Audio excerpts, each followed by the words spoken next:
You're listening to A Tiny Homestead, the podcast comprised entirely of conversations with homesteaders, cottage food producers, and crafters, and topics adjacent. I'm your host, Mary Lewis. A Tiny Homestead podcast is sponsored by Homegrown Collective, a free-to-use farm-to-table platform, emphasizing local connections with ability to sell online, buy, sell, trade in local garden groups, and help us grow a new food system. You can find them at homegrowncollective.org. If you're enjoying this podcast, please like, subscribe, share it with a friend, or leave a comment. Thank you. Today I'm talking with Anna at the House and Homestead. Good morning, Anna. Or afternoon, Anna. It's 1 o'clock in the afternoon here. I screw up the intro all the time. Oh, Good afternoon, Anna. How are you? I'm good. So, sorry, Mary, where are you located? Just so I'm in Minnesota. You're in Minnesota. Okay. So I'm west on Vancouver Island. So it is actually morning here for me still. Okay. Well, it's 1 o'clock in the afternoon here, sort of. Fair enough. Yeah. Vancouver Island, right? Yeah, that's right. In Canada. Yes. Yes. I looked at your Facebook page this morning or your website or something, and I saw Vancouver, and I was like, I swear there's a Vancouver in Washington State, but I think she's in Canada. So now we know. Yes, there is a Vancouver in Washington State as well, not too far from us as the crow flies, I guess, but we're out on the island now, which is lovely. Yes, and would you believe that I scheduled 2 interviews on the same day for 2 women in Canada? I talked to somebody in Canada this morning as well. Oh, no way. Cool. Yeah, I was like, wow, that was weird.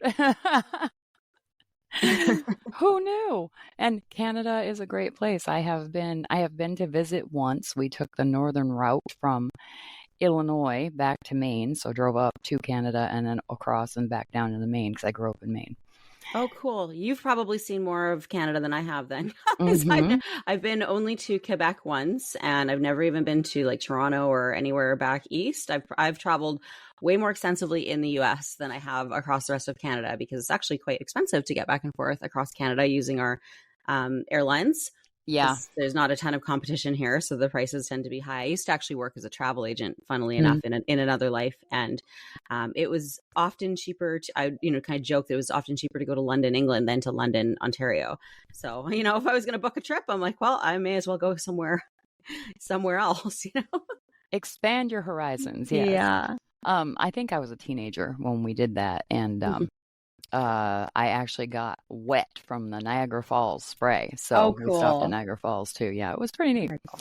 Okay, so tell me about yourself and the House and Homestead, please. Well, I grew up with zero homesteading background. I did a little bit of gardening when I was a kid. I remember with my grandpa, that was about as close as I ever got to like growing food or anything. I remember he had a little backyard garden in the city where we live. So I grew up in Vancouver, in the city, or in a suburb of Vancouver. And yeah, when I was a kid, I remember my grandpa had a little garden in the backyard, and, he would grow beans and peas and tomatoes and a few things like that. And that was always a novelty to get them fresh from my grandpa's garden in the summer. And I would help him out there. But other than that, I really had no experience growing food or doing any type of like food preservation or even like cooking. I didn't like get into cooking for myself until I moved out in my 20s and kind of had to figure some of that out. So I, didn't come from any type of homesteading background. And in about my mid 20s, my husband and I, we were engaged at that point, but we were kind of trying to determine what our future would be and were we going to stay in the city? Were we going to look elsewhere? And I was just feeling very disenchanted with city life. It was like that typical kind of caught in the rat race and like, is this how it's going to be forever? And I was struggling with anxiety and depression and mental health issues at that time. And I would always notice that like when we got out into nature and just kind of got away from the traffic noises in the city and the hustle and bustle, I just felt at ease. I felt calm.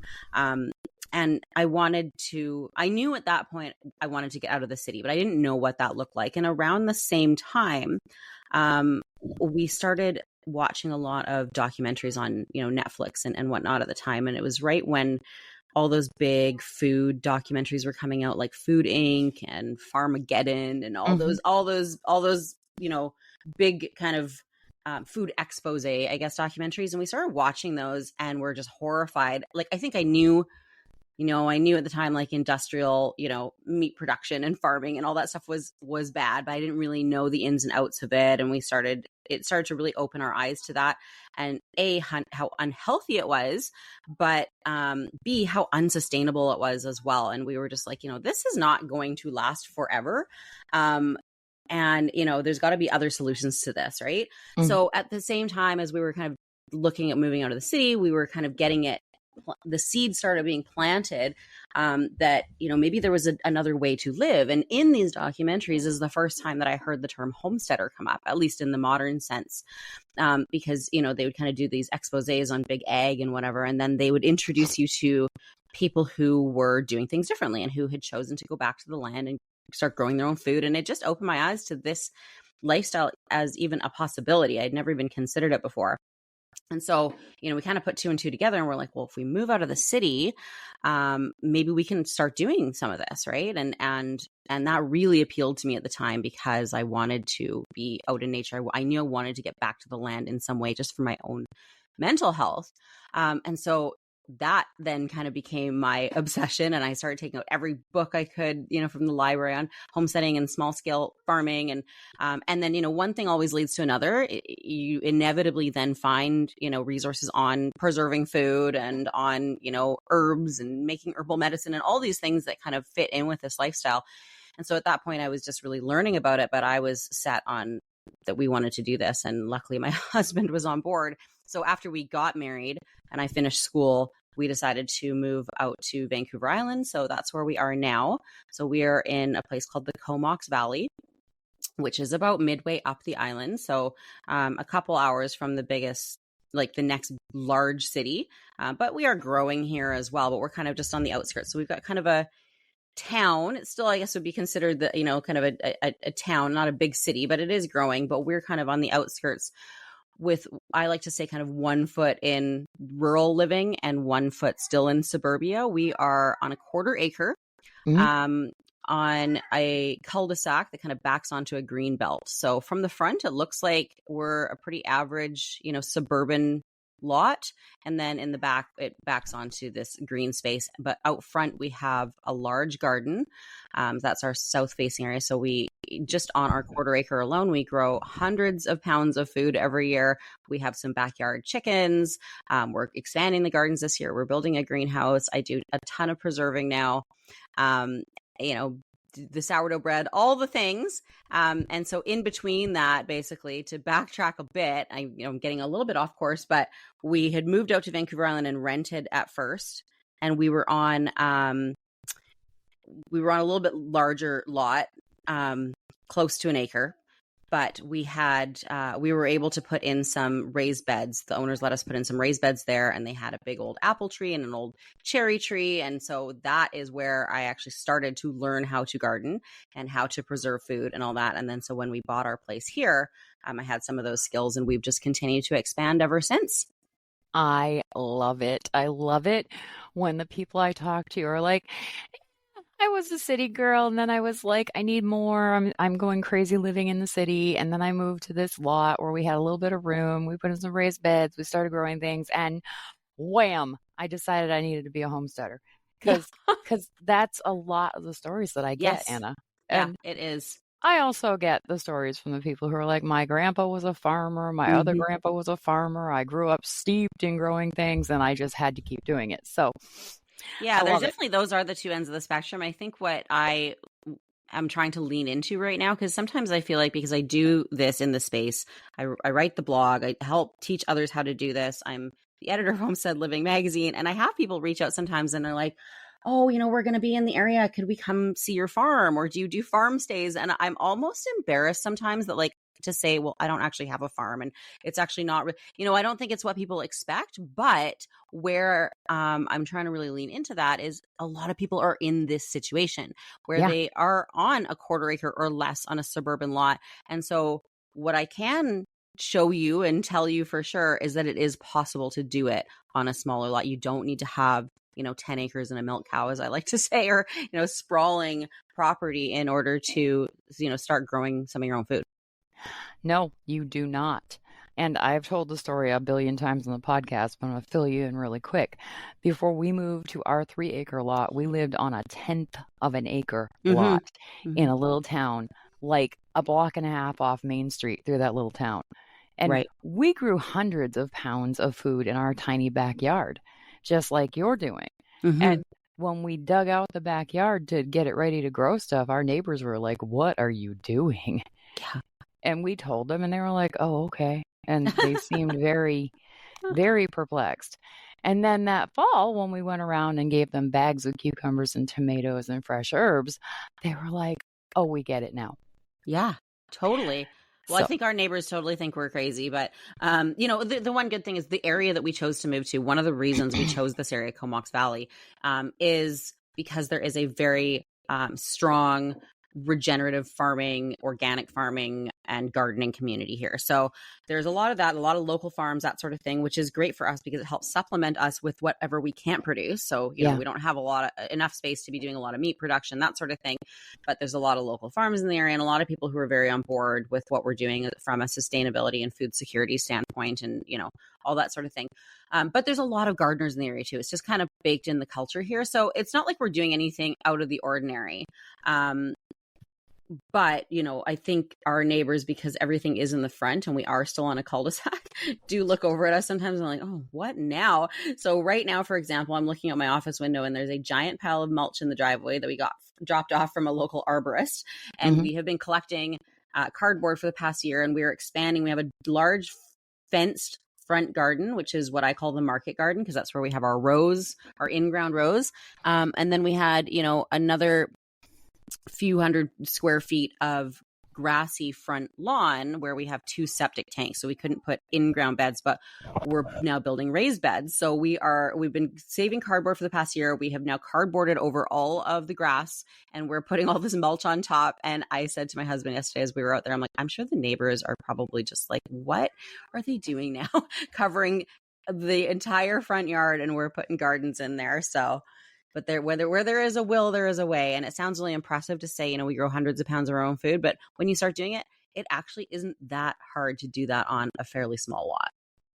No, because a good sized tomato weighs a pound. Well, exactly. It adds up really quickly. And if you employ, things like vertical gardening and that sort of thing, a lot of the things that we grow, we trellis up, and that allows us to grow more in a small space, or we, prune ruthlessly, we companion planting. We can get into that if you want, but, we do things that allow us to produce a lot and make the most out of what we got. So. Have you trellised winter squash yet? I have kind of accidentally. We had pumpkins naturally climb our fence a couple years ago, and I kind of just let it happen. And it seemed to work really well. So I know that sometimes I've heard they can get heavy and they can fall off and that sort of thing. I think there can be some trickiness to doing heavier, fruits like that when you're trellising, but we didn't have any issue with it. And we grew, I can't remember if that was the same year that we grew. We had some pumpkins. We weren't volunteers. We had planted them, but we planted them right beside our compost bin. And I think it was just great soil. I don't know what the conditions were, but we got 20 pumpkins off one vine that year. I didn't even bother planting them last year. We're still eating through all of the pureed pumpkin in the freezer and canned pumpkin on our shelves. So. Fabulous. The reason I asked about trellising the winter squash is we did it on purpose 2 summers in a row at the old house because the backyard was not big. And we had a couple like 10 to 12 pound squashes grow. Oh, wow. Yeah. And the stems on these guys were huge because the plant should grow a stem big enough to support the growing fruit. Right. And it was really funny because when I told my dad we were going to do this that first year, he's grown a garden for years. He knows about gardening. And he was like, your squashes are going to fall off. And I was like, not true. Mm-hmm. And he said, okay. I think the trick is maybe that it's maybe if you let them grow and then you try to trellis them, that's maybe where people have the issue. Because then they're not used to supporting that weight. But if you let them actually grow on the trellis, then they it's almost like flexing a muscle, right? They develop that thicker stem and vine to support that fruit as it grows slowly. Yeah, well, we took pictures as they developed so I could send them to my dad so he could see the process. And when we harvested the squashes, I laid them on my kitchen counter and I measured that. I put the ruler along it so that he could see how long the squashes were and how wide they were at the bottom. They were butternut squash. And I said, these are the squashes that did not fall off the vines. And he was like, I will be damned. I had no idea. Yeah. So he was very impressed with our gardening skills for never really having gardened before. Yeah, no kidding. Oh, very cool. Yeah, it was great. And I keep asking my husband if he's going to do it here. And he's like, no, because we have the room for them spread out into the yard. And I'm like, yeah. Okay. But then we could do something else with that space. That's what I'm always thinking. As we're expanding our gardens now, I'm trying to set it up so that we can have, cattle panels set up so that we can, because the one thing with our garden where it is, the way that the rows run north to south. Or sorry, no, that's not true. East to west. And so where the sun comes up, if we put archways over the rows, right, connecting the rows, then the whatever's growing at the back would get shaded out. Yeah. If that makes sense. So, but the way that we're going to set up our new beds, hopefully we'll have them running north to south so that then we can put more trellises up, more archways up between the beds and then grow more vertically. So, but these are all things too that we've learned and that we're still experimenting with. We're about 10 years into actively gardening now. And, you learn new things every day. As you know, you're kind of never done. There's something always that is, new to learn or experiment with. So we'll see how this goes for us, something new for us. Yeah, I compare gardening to writing a book because, yeah, you'll eventually reach the end of writing the book. But I have talked to a lot of people who have written books and they're like, I'm always thinking of ways I could have done it differently. Yeah, or like editing, Yeah. And I said that the other day, we just dug up our blueberries and strawberries and replanted them for the third time because as we do expand, then, it makes sense to like reconfigure a bit. I'm like, actually, they should go here and we should do the bed this way and then we can fit this in. And right. And I'm like, I feel like everything that this is why I love perennials because in theory, you plant them once and then never have to do it again. But It seems like with all of our perennial plants, whether they are, edibles or I'm getting more into flower gardening and ornamentals and stuff, it doesn't matter what I do. Like I always end up digging everything up at least once and putting it somewhere else. Cause I'm a very visual person too. So when you plant a seed or rootstock or a bulb, I need to see it in full bloom and like in its full glory before I know if that's the right spot for it. Right. So that's where annual gardening is actually really nice is because if you do something wrong or you don't like it one year, like just restart and do it all over again the next year and do it differently, Absolutely. And speaking of perennials, I love peonies. Like anyone who's listened to the podcast knows, I freaking adore peonies, and we have a bunch we put in when we moved here. And the problem with peonies is you can't see them in full bloom for 3 years. So when we started putting peonies in, my husband was like, "Where do you want them?" And I'm like, "I don't care. I just want them in the ground because I want flowers 3 years from now." Yeah. And he was like, "Okay." He said, "Here's what I'm thinking." And he showed me what he was thinking. He wanted to line the driveway on the house side. Okay. And he wanted to do like a circle of peonies where the driveway rounds out. Right. And I was like, that's fine. And I trust him. He's the gardener. He loves gardening. And last year was the first year where everything really bloomed heavy for the first time because it was the third spring. And it's gorgeous and I'm in love with it. And I remembered him saying, "How do you want me to do this?" And me being like, "I don't care. Get them in the ground." Right. So one morning it was just pinks and corals and yellows and burgundies and whites. And I came in and I was like, "I love you so much." He had no idea why I was saying it. Yeah. And he said, "What happened?" And I said, "Have you looked at the peony spread out there?" He was like, "Well, yeah." I said, "You did it exactly the way I said. I said, get it in the ground so I'll have flowers in 3 years." Yeah. Yeah. So with and I was gonna say that's my philosophy too. I'm like, as long as I get in the ground, if I do have to move something, like whatever, but at least I've got it now, Yeah, exactly. So anything that takes 3 years to bloom, I think not being me, being somebody else, anyone else would want to maybe think about where they want to put stuff. Me, I was just like, I don't care, just put them in. Yeah. So totally. Well, it's good to know on the peonies because I actually want to get at least one peony bush, I guess it would be, in the ground this year. I tried roses last year. Do you grow roses? Not here, no. Okay, yeah, because I tried, we planted some bare root roses last year and they just died right away. Yeah. And I think we didn't soak them first. Not that I want to get into roses necessarily here, but it's funny because now we've been doing the vegetable and even fruit gardening for a number of years, edible gardening, but flowers is something new for me. And there are little things and especially each variety that needs that is different. And I've already had my share of struggles with flowers. Some of them have done really well, but the roses, of course, the most expensive things. I purchased bare root roses and they both died right away last year. So I think we didn't soak them properly, but I also think we probably planted them in the wrong area. So we'll see. I'm going to try them again this year. Luckily, they're going to send me some replacements this year, so I better get it right. Yeah. Can I give you a couple hints or suggestions on Totally, roses? yes. We grew William Baffin climbing roses at the old Okay. house, and they went up a trellis because they were climbing roses. They are one of the closest to wild roses you can get.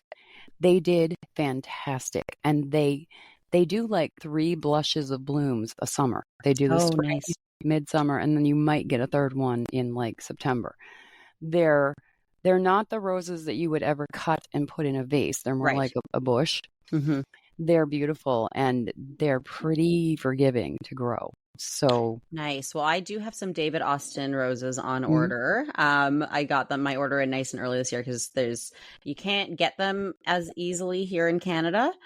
So there is one local supplier, but they sell out of most of the varieties pretty quick. So they're shipping in a month or so. But I have looked at the more closely related to wild roses as well, simply because I would imagine, I don't know if you know this, but I would imagine those have similar medicinal properties then to wild roses. The rose hips, yeah. Yeah, with the rose hips and that sort of thing. Because we do that. Actually, we have a lot of wild roses that grow around where we live.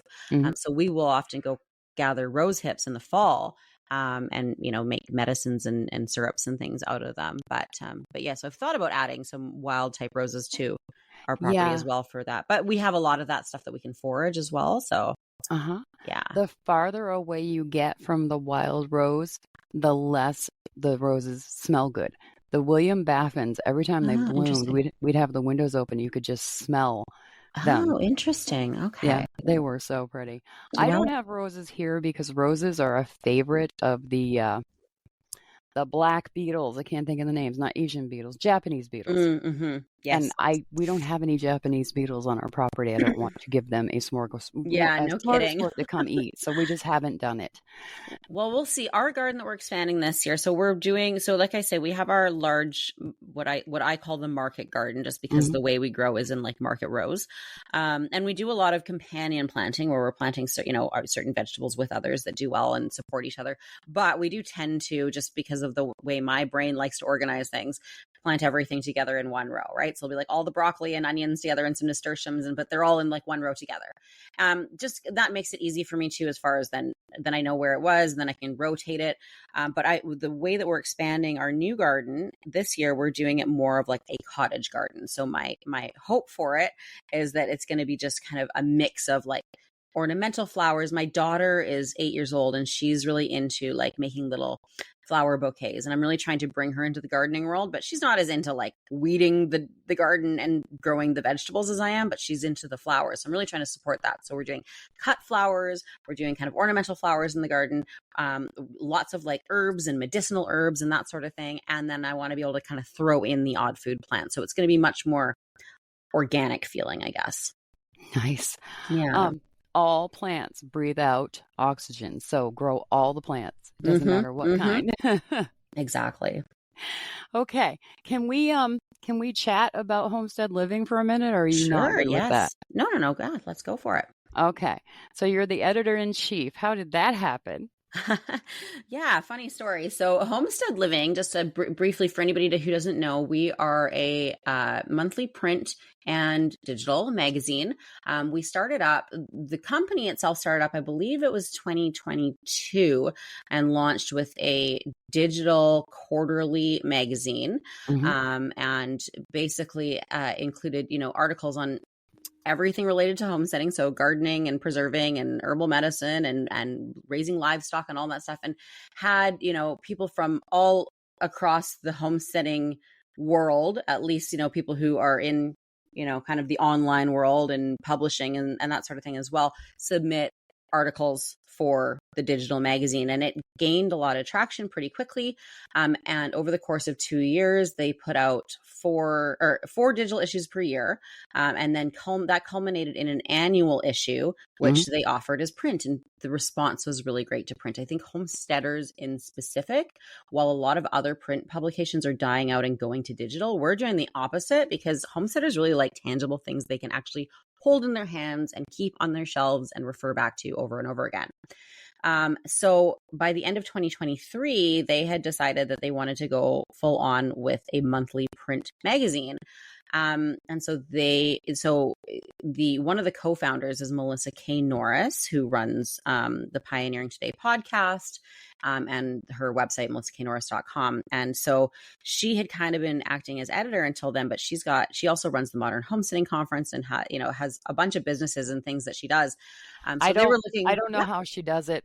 Me neither. I honestly don't.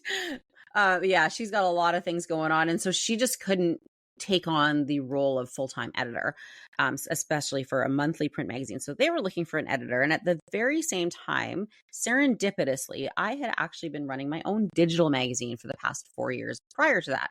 So I had a magazine called Modern Homesteading Magazine, which had gone from being a monthly digital to a quarterly digital, as production costs got higher. And people, again, really wanted print. And me being in Canada made it, and most of my readers being in the US, made it very difficult just as far as the logistics and the cost of printing and shipping. It didn't matter how many times I crunched the numbers or tried to make it work. There was no way it was going to be sustainable. I would have had to charge an arm and a leg to even break even, let alone make a profit. And so I wasn't sure what I was going to do with this. And so I decided to end it and actually put out my own print magazine just as a thank you to anybody who wanted to order and support that. And it was kind of a culmination of everything I had put out for the past few years. So as I was advertising this and saying, hey, we're shutting it down, but as a thank you, if you would like to order this commemorative print issue, here it is. Melissa saw that, and it just happened to be the right timing that as I was shutting that down, they were looking for an editor. So they asked me to meet with them, and I was offered the role of editor-in-chief, which was just amazing because I love doing this. I actually have a background in journalism. My first degree, I went to school for journalism. I've always loved writing and creating content. I have a magazine that I made when I was 6 years old, handmade for a class project that I still have saved. I don't know why. It's always been a passion of mine to create content and share my own passions with the world. And that's what first led me to writing my blog. But so I basically came on with Homestead Living in January of 2024, and I have been the editor ever since. So I now kind of run both things. So technically my day job is with Homestead Living. And then I also run the House and Homestead on the side and, have some courses and a membership program and that sort of thing through there. So you becoming editor-in-chief of Homestead Living was kismet. That's what it really was. And I said, call it God or whatever you want to call it. But I felt like that whole year as I was trying to, work out the logistics and what do I do? And I don't want to shut this down, but because I kept saying, if I could just do the editing part, not worry about all the logistics. Right. Yeah. And something kept saying, you need to let it go. You need to let it go. And so I listened to that voice.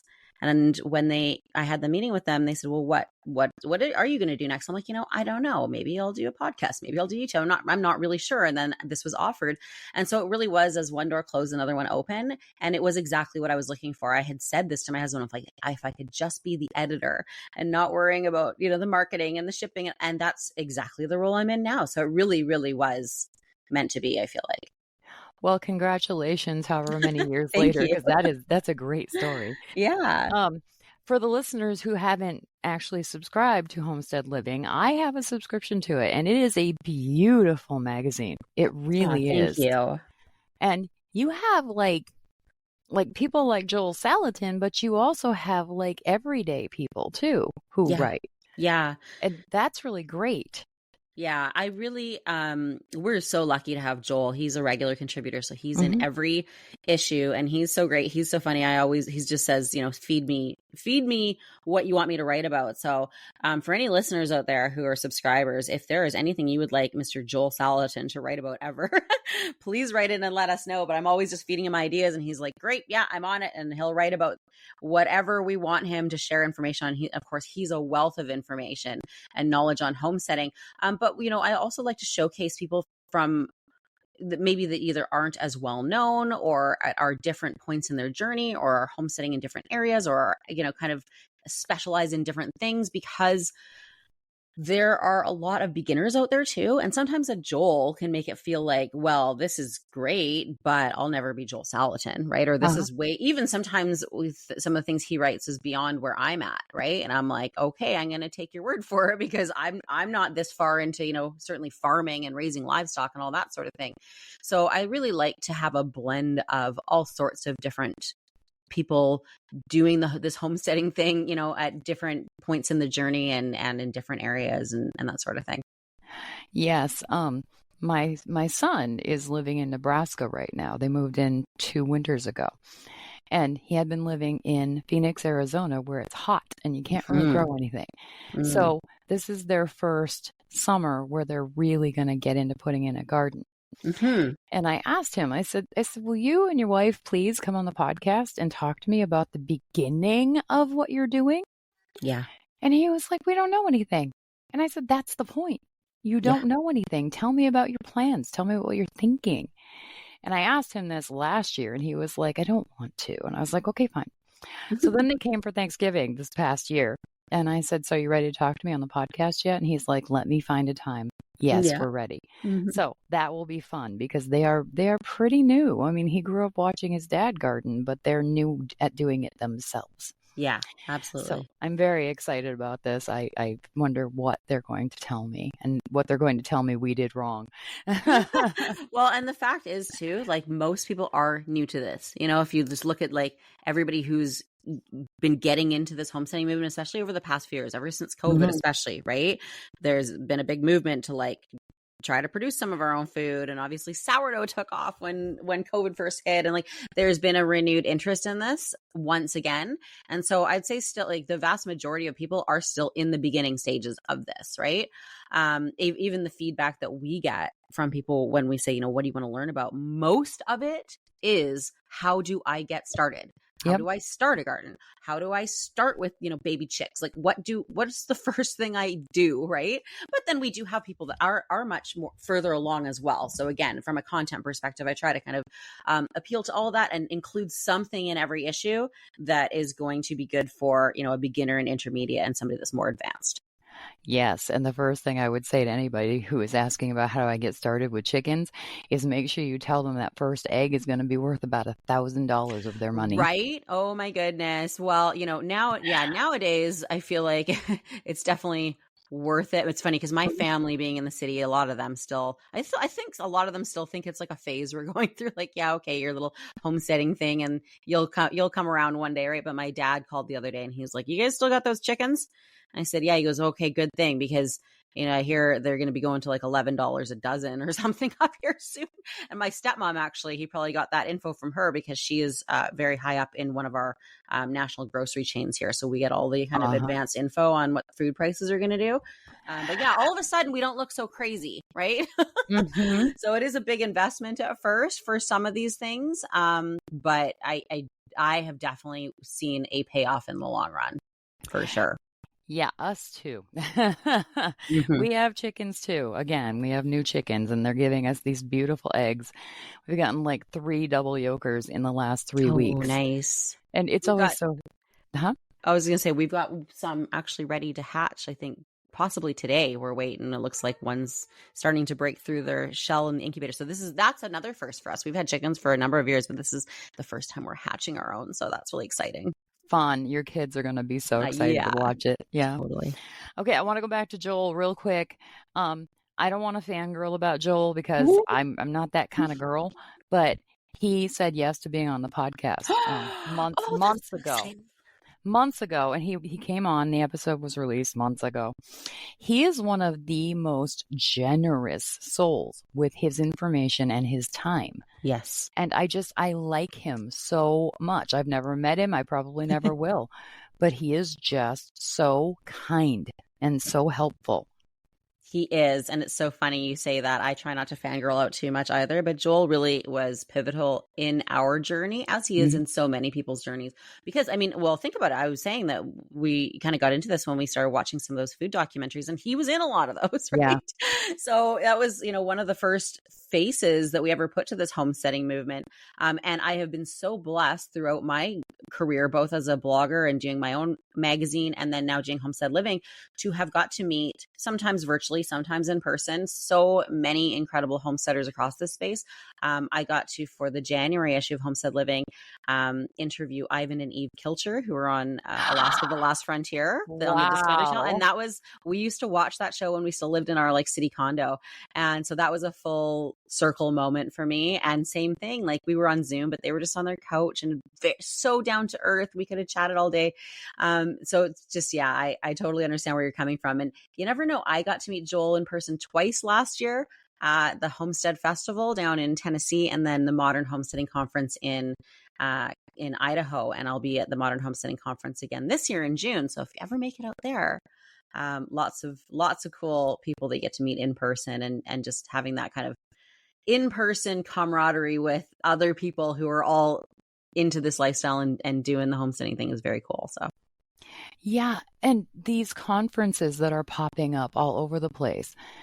To the listeners, if you're interested in homesteading and you wanna find out how to get started, if you can swing it, go to one of these conferences, because I've talked to so many people over the last 8 months who have either been doing a small little get together or a huge conference, and everything they're teaching is stuff you want to learn to get started in this. Mm-hmm.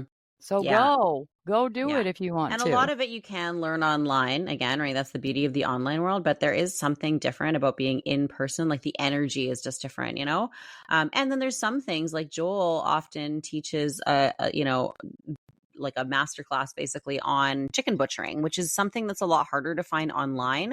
I think there are paid courses and that sort of thing that you can get that sort of information through, but typically YouTube's not letting you post all the graphic, details of that. And if you're wanting to learn how to do it, you need to be able to see it close up and hands on and everything, right? So there are some things that I think just being in person for, there's no real substitute for it. So exactly. Yeah. All right. Well, Anna, we're at 36 minutes. I try to keep these to half an hour, but I definitely wanted to talk to you about the magazine, and I wanted to talk to you about what you're doing. And anyone listening, if you want to see what a homesteader does in their spare time, quote unquote spare time, go check out Anna's Facebook page for the House and Homestead, because she's got so much stuff on there. I learned something today when I looked at it. It's so funny that you said that. As soon as you said that, I'm like, what? There's no spare time. Every spare minute we're, building, we're doing something, but it is really what we love to do. And yeah, for sure. I'd say, check out, just go straight to the blog even. I don't do as much on Facebook as I probably should. But yeah, if you head to the houseandhomestead.com, I've got tons of resources on there. If you're just getting into this too, I developed an ebook for, I presented at the Modern Homesteading Conference last year, and had an ebook to go along with that presentation that I've got on my website now. So it's called Homestead Wherever You Are. And I basically just walk you through, here are the different things that you can do as far as growing food, preparing, preserving food, making your own medicine, making your own personal care products, all that stuff. Here's what you can do at an apartment level. Here's what you can do at, a small suburban lot. Here's what you can do on a larger scale, so that no matter where you are or where you're starting at with this, there's an entry point for you. Yeah. And I would say that you are swimming in the deep end of homesteading. So you're the one to go to. We're definitely in deep for sure. And it's funny because I would love to have more land one day, but at the same time, I'm I'm perfectly happy where we are. I don't think I could almost handle taking on more than we're doing right now. So like I say, we're growing a lot, we're doing a lot here, and then we go to our local farmers for everything else, right? We get our side of beef that we put in the freezer in the fall from a local farm, and and so that's been really great for us too. And something that I always recommend to other people is if you're not able to do it yourself, find somebody close to you that is doing it, and then, connect with them, right? Because a lot of this is about finding community with others that value, food security and sustainability as well. Certainly. Anna, it has been a joy to talk with you today. Thank you so much for your time. Thank you so much for having me. All right. You have a great day. You too.